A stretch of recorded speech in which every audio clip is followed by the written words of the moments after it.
The enemy wants that harvest. And some he comes and takes it immediately.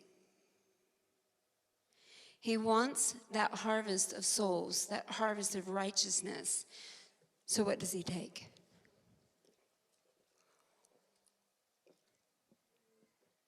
What does he take? What does he take? We just read it. What does he take?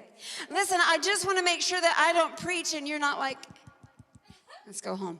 Can we get prayer? All right, let's go home. I want you to hear me. Satan wants your soul. He wants your faith. He doesn't need your talent. He doesn't need your money. He can give you money. He doesn't need to strip you of your potential. He can give you potential.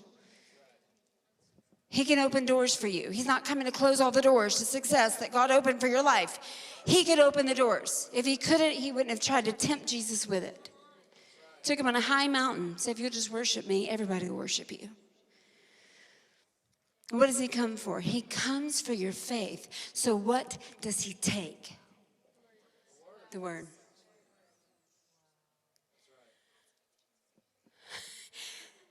That's how he gets the faith.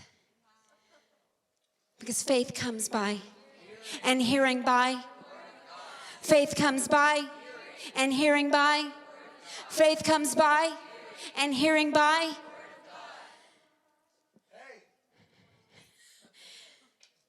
All the soil that the seed was taken. What was the seed? The word.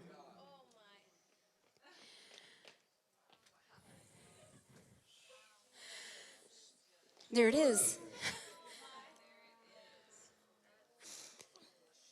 Jesus said, Simon, Satan desires to sift all of you like wheat, but I've prayed for you. He did not say, I've prayed that your ministry will not fail. He did not say, I've prayed that you will not deny me tonight. He prophesied he would deny him. He said, I pray that your faith will not fail. Jesus Christ is praying for you. Jesus is praying for you. You have your own personal intercessor. Jesus is praying for us. I believe he's praying the same thing, that your faith will not fail. So what would Satan want to come and take from you? Yes. How would he take the faith? Strip the word right out of your heart. Now can you see why there's such an attack on the word even in the church? The precious Christians and I know by Roland sending the books that we read out loud here. Y'all, we didn't miss a beat when COVID happened. You know why? Because we were reading books and books of the Bible, and we were reading these books that Roland had sent that his sister wrote about the sweet Chinese people in communist China. And so we were reading them out loud, the torture and everything. The death and the miracles are out loud. Who was here? Who was here? We were like reading it like, ah! We were like, ah! Who cried? Oh. Grace was like, I want comfort. I don't like discomfort. And like all we're hearing about is discomfort. It brought so much hope. By the time COVID came, we were like, because we were so in the word and so in these books that we were like, yo, this is real life. This is real life. And yeah, even if something crazy, crazier than we know is about to happen, so what? We're safe. And as we read how they would do anything, they would risk their life for one page of the Bible. One page. One page, Christine. One page. A whole tribe got saved because they found the book of Matthew. A whole crazy tribe, a bunch of ruffians, a bunch of like cutthroats. Crazy, like you don't want to meet them in the dark or ever. They found the book of Matthew and the whole tribe got saved.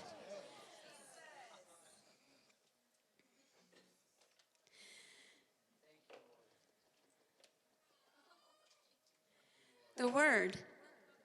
The word. Do you see why there's such a war against it? You're like, oh, there's warfare all around me. You know what it's coming for? Shut the word right out of you.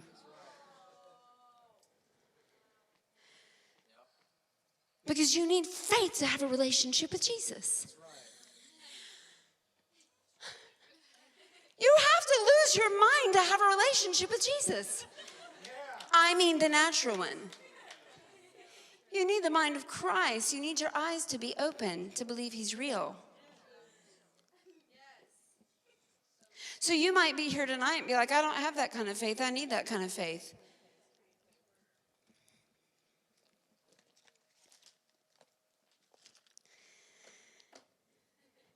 When I met Roland Baker, I was asking him for his help. I'm like, I think maybe God directed me to help us keep these little sheep safe.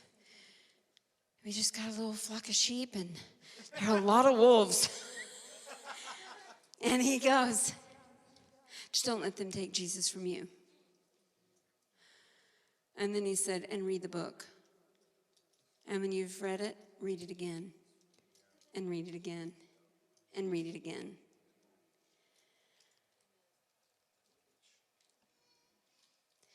See, a lot of the warfare around you is just to keep you from reading the word. That's right. What is it? You about to fall out?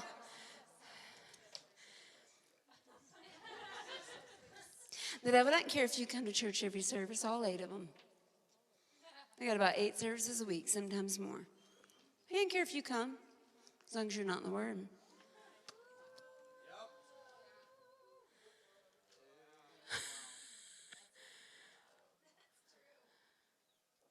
He doesn't care if you post a fire post on Insta.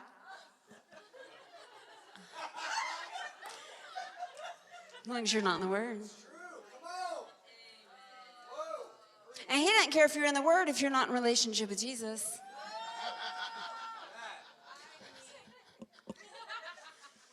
I'm trying to help y'all.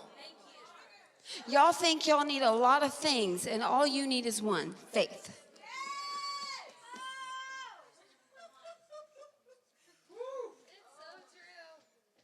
You think life's not worth living? Because you haven't found life yet. He's here.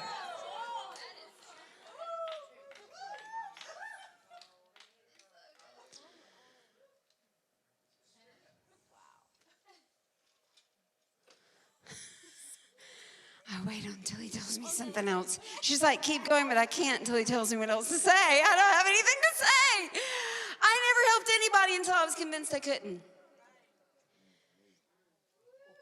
Jesus said, no man comes to me unless he's drawn by the Father. If Christ can't draw people to Christ, how can I? He depended on the Father. Being God, he depended on God.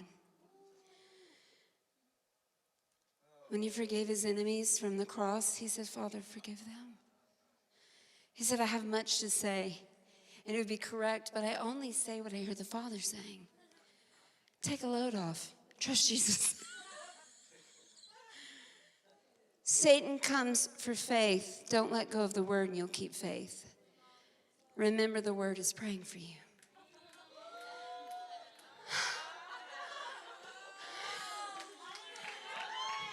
In the beginning was the Word, and the Word was with God, and the Word was God.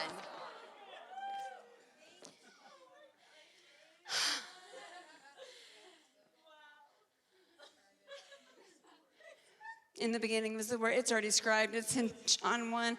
I'm just kidding. I'm teasing.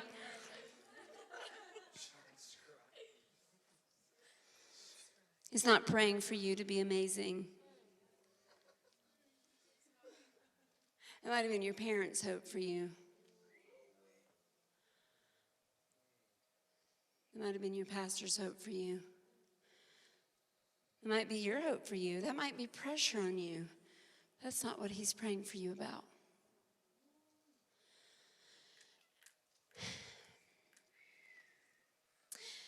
I wrote a couple things.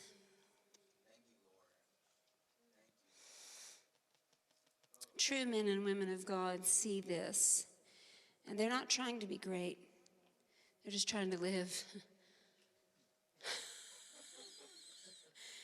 Because we read the word to live.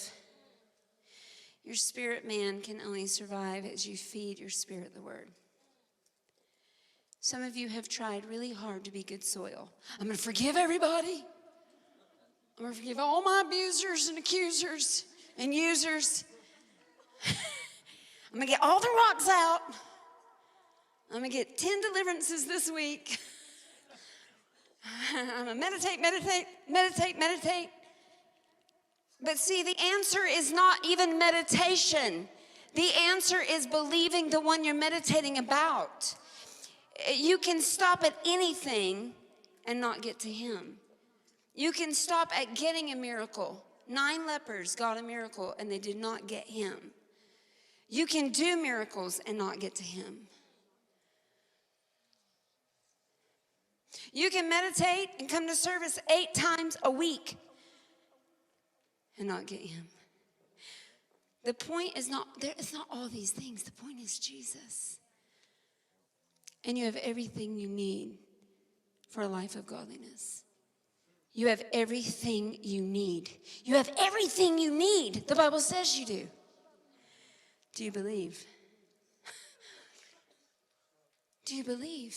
And if you don't, hey, there's help for that. There's help.